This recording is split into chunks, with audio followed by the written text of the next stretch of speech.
Hello everybody, NiclasBlocko speaking. Welcome back to yet another Minecraft video of mine, and today I'm gonna present a new format to you. It is going to be about facts, 3 or 4 different ones, which I'm gonna show you in each and every separate video. And yeah, they can be rather useful or just for fun, and you're probably gonna notice what I mean by that in a few more videos. And you can of course tell me if you like these videos or these kinds of videos, or if you don't, and why or why not, in the comment down below.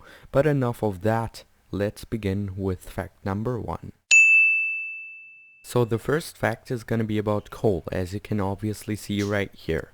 So all of you should know that it can smelt up to 8 items per piece of coal, just like that. Then it gets lost, but then it smelts down until 8 items.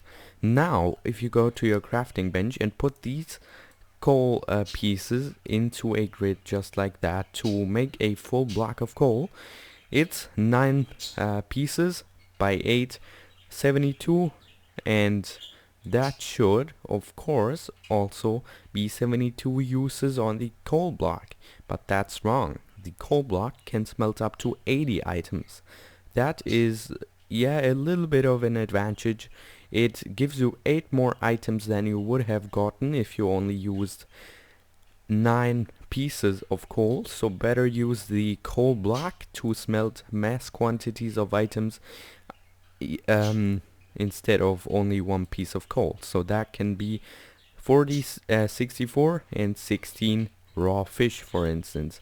But if you hate mining for coal or getting charcoal or anything like that, why not go to the nether and make a blaze farm and then get yourself blaze rods, which can smelt up to 16 items, just in a very easy pattern with just 1 blaze rod, and then you're happy.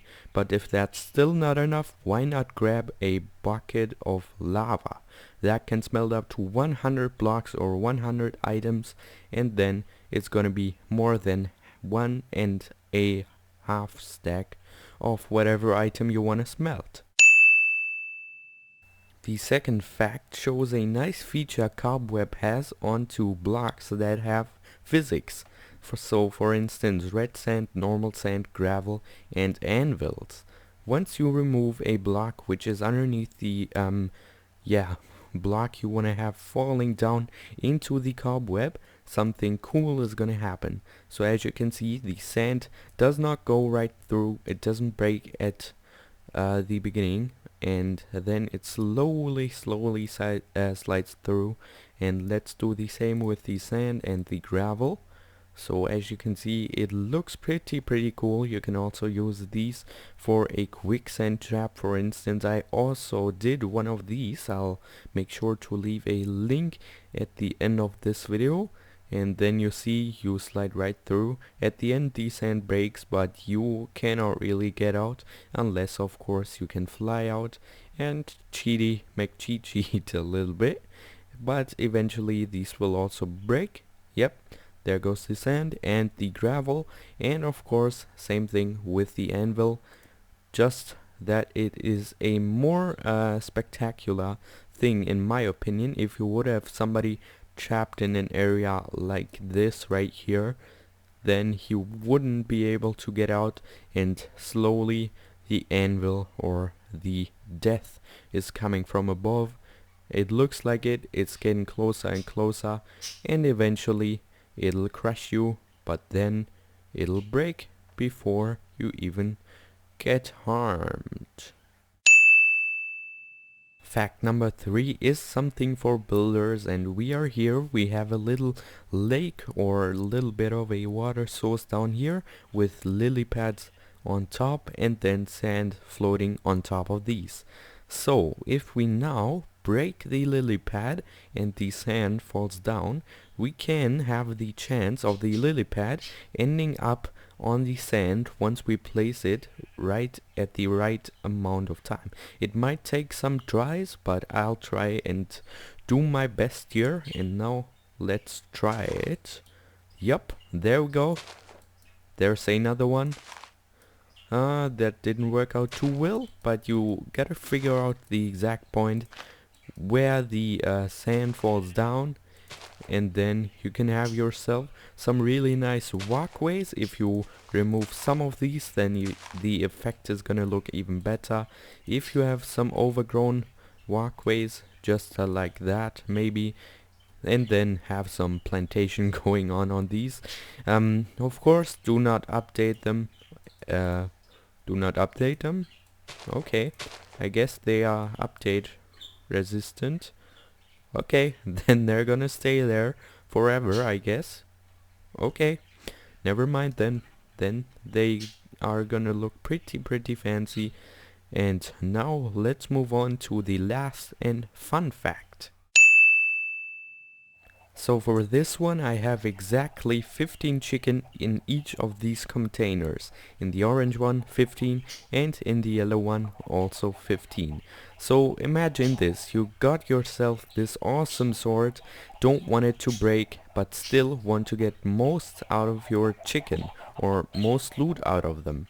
Well, that's pretty easy with a trick that probably some of you already know, and now let's try with only one potion of farming, see how much flesh we get. So as you can see, I have nothing in my inventory but these 2 potions, and I've chosen chicken because they are pretty easy to kill with these potions. So let's hit them without doing anything, and now let's collect our loot.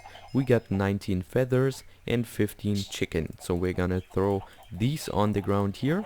This is from this tower, and what we're gonna do now is we're gonna be using a trick which works in all different game modes, not only in creative.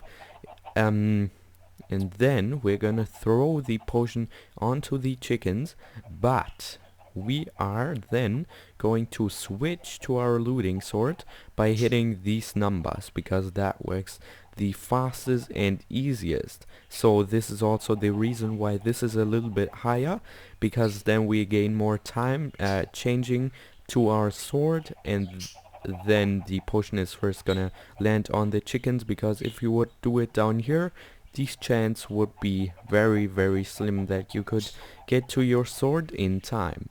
Okay, so let's try this out. We are gonna keep holding 1, or not keep, but we are gonna throw it, and 1. And now the looting effect should have gone onto the chickens without damaging the sword itself. So now let's check. We got 38 feathers and 15 raw chicken. That's more than this one, and then of course it's good because no more sword damage, only splash potions, and of course swords with looting on it. So the thing is, you can also kill each kind of animal or mob with that, but be careful with other mobs. For instance, the zombie or the zombie pigmen do not affect, or don't get affected by splash potions of damage. They are gonna get affected by splash potions of harm. Splash potions of healing. That is important to know, and just keep that in mind, and then you'll be just fine. We can try that out real quick. So healing harms them and harming heals them. So now let's throw our healing on it, and he gets damaged, as you can see, and the zombie dies immediately. Okay, but that's gonna be it for all these facts. I hope you liked this video or this new format. Let me know if you do in the comments down below. Of course, I cannot guarantee that you don't know all of these facts. There are always gonna be persons who already knew these facts, but it is like this, and maybe I can help you out with some stuff, and then we'll see us next time, maybe with another fact video, and take care. Bye bye.